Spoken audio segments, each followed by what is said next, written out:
నిత్యం భక్తుల రద్దీతో కిటకిటలాడే తిరుమల కొండపై ఇప్పుడు సీన్ రివర్స్ అయింది. గత కొద్ది వారాలుగా తిరుమల కొండపై భక్తుల రద్దీ బాగా తగ్గుముఖం పట్టింది.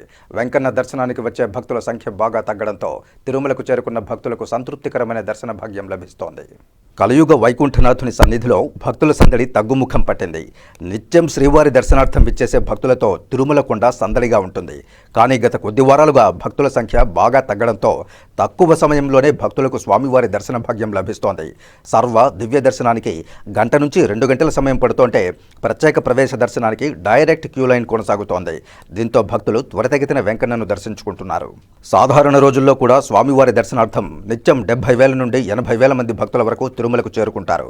కానీ గత కొద్ది రోజులుగా శ్రీవారిని దర్శించుకున్న భక్తుల సంఖ్య సగటున 60,000కు లోపలే ఉంది. నిత్యం భక్తులతో కిటకిటలాడే తిరుమల కొండపై భక్తుల రద్దీ తక్కువగా ఉండడంతో ఎప్పటిలా శ్రీవారి ఆలయంలో ఉండే నెట్టివేతలు లేవు.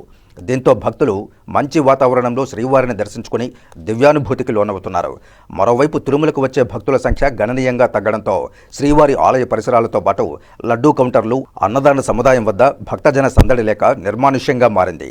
తిరుమలలో గదులు కేటాయించే 3 కేంద్రాల వద్ద కూడా భక్తజన తాకిడి లేక నిర్మానుష్యంగా మారిపోయాయి. భక్తుల రద్దీ లేకపోవడంతో గదులను కూడా భక్తులు వెంటనే పొందగలుగుతున్నారు. ఇక కళ్యాణకట్టల వద్ద కూడా ఇదే పరిస్థితి నెలకొని ఉంది. కేవలం అర్ధగంటలోనే భక్తుడు తలనీలాలు సమర్పించే అవకాశం ఉంటోంది. మరికొద్ది రోజుల్లో 10వ తరగతి, ఇంటర్ పరీక్షలు ప్రారంభం కానుండడంతో ఇంకొన్ని వారాల పాటు తిరుమలలో భక్తుల రద్దీ తక్కువగానే ఉండే అవకాశం కనబడుతోంది.